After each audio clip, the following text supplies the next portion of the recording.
picture is both happy and sad. Kasi sakto na yung picture na to, kasama ko yung lola ko who just passed away recently. So, yung lola ko na yun is nanay ng lolo ko. So, she is 103 before she passed. Sobrang, tuwing pupunta kami doon, hindi ko akalain na makikilala niya ako. Kasi matanda na nga siya, malabo na yung mata niya, ganyan. Ang kilala niya lang yung mom ko kasi yun yung naabutan niyang pinalaki niya eh.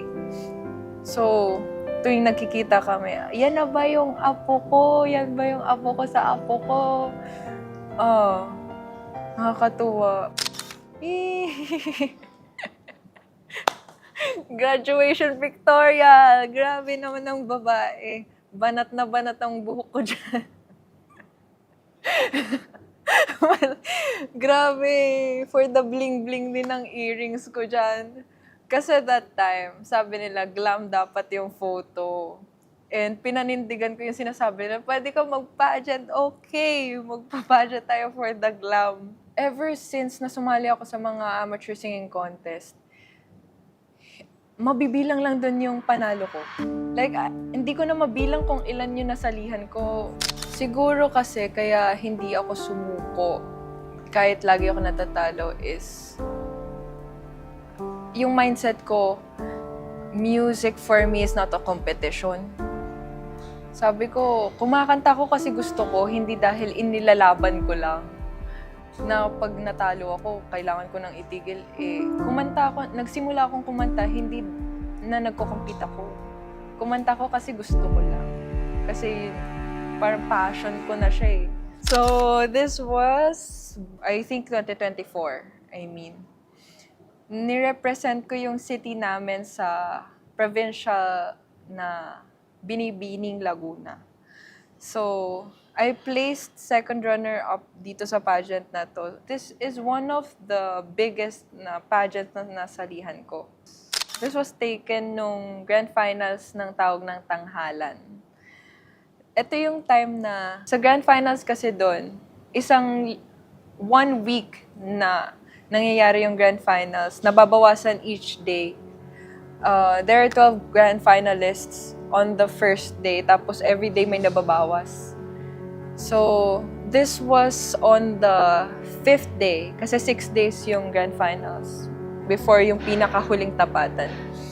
And this time, etong picture na to, if I remember it right, yung nawawalan na ako ng boses kasi pagod na. I came from rest back din.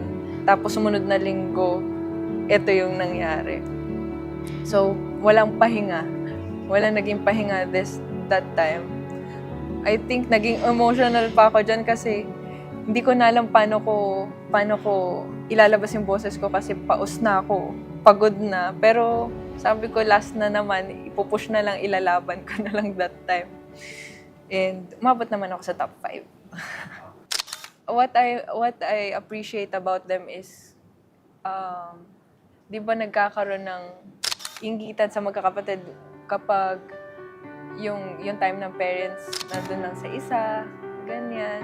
Pero sa akin kasi, on my case, yung lalo na pag sumasali ako sa contest, grabe yung support nung sisters ko.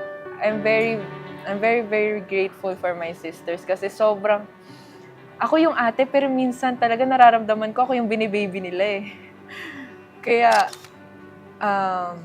for my sisters, I'd do anything for my family. Grabe yung pagmamahal ko sa mga to. What I can say about me na competition. Sa lahat ng competitions na nasalihan ko, everyone knows na umabot ako ng grand finals pero hindi ako nanalo. So this time, actually every competition before Veiled Cup, lagi akong hard sa sarili ko na dapat ganito, dapat umabot ako ng ganito, dapat ganito gagawin ko. I was really pressuring myself. Pero this time sa Veiled Cup, I tried a different approach na sabi ko, ang dami ko nang sinalihan.